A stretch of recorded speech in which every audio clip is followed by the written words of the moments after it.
നേത്രബന്ധം, പരിശുദ്ധ സ്വർണം.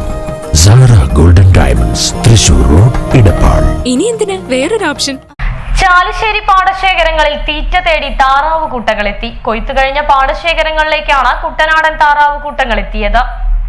ചാലിശ്ശേരി കല്ലുപുറം അടിമനത്താഴത്ത് കൊയ്ത്തു കഴിഞ്ഞ പാടശേഖരങ്ങളിലാണ് തീറ്റ തേടിയും തോട്ടിൽ നീരാടാനും 10,000-ഓളം കുട്ടനാടൻ താറാവ് കൂട്ടങ്ങളെത്തിയത്. പാലക്കാട് പട്ടാമ്പി സ്വദേശി ജോണിയുടെ ഉടമസ്ഥതയിലുള്ള 10,000-ഓളം കുട്ടനാടൻ താറാവുകളായ ചാര, ചെമ്പല്ലി, പുള്ളി ഇനത്തിൽപ്പെട്ടവയാണ് വിശാലമായ പാടശേഖരത്ത് കഴിഞ്ഞ 4 ദിവസമായി തമ്പടിച്ചിരിക്കുന്നത്. ജനുവരിയിൽ ആലപ്പുഴയിൽ നിന്ന് ഒരു ദിവസം പ്രായമായ താറാവ് കുഞ്ഞുങ്ങളെ വാങ്ങിയാണ് കൃഷി നടത്തുന്നത്. പനച്ചോറിന് ക്ഷാമം നേരിടുന്നതിനാൽ ആദ്യത്തെ 1 മാസം 3 നേരം അരിഭക്ഷണമാണ് നൽകിയിരുന്നത്. ഭക്ഷണ ചിലവ് കുറയ്ക്കുന്നതിനായാണ് താറാവുകളെ ചാലിശ്ശേരി പാടശേഖരങ്ങളിലേക്ക് എത്തിച്ചത്.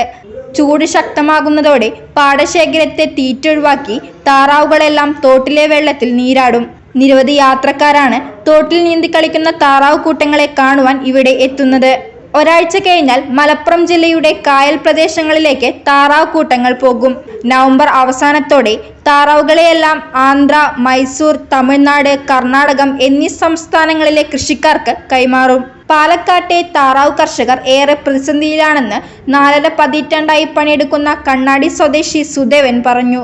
പുതിയ തലമുറകളിൽ ആരും താറാവ് തൊഴിലാളികളാകുവാൻ മുന്നോട്ട് വരുന്നില്ലെന്നും 365 ദിവസവും താറാവ് കൃഷി ചെയ്യുന്ന തൊഴിലാളികൾക്ക് പെൻഷനോ മറ്റ് ആനുകൂല്യങ്ങളോ പക്ഷിപ്പനി തുടങ്ങിയ രോഗങ്ങൾക്ക് നഷ്ടപരിഹാരവും ഇതുവരെ ലഭിച്ചിട്ടില്ലെന്നും അനുകൂലമായ കാലാവസ്ഥയും മുട്ടയ്ക്ക് നല്ല വില കിട്ടുകയും താറാവുകൾക്ക് അസുഖം ബാധിക്കാതിരിക്കുകയും ചെയ്താൽ മാത്രമേ കൃഷി ലാഭമാവുകയുള്ളൂ എന്നും സുദേവൻ പറഞ്ഞു.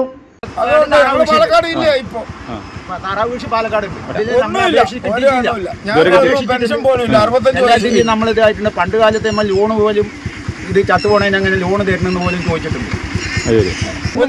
ഒരു നയാ പൈസ ഒന്നും ഞാൻ കേട്ടിട്ടില്ല. കഷ്ടപ്പാട് മാത്രം. ഇത് 365 ദിവസം ഇതേ പണിയാണ്, രാവും പകലും.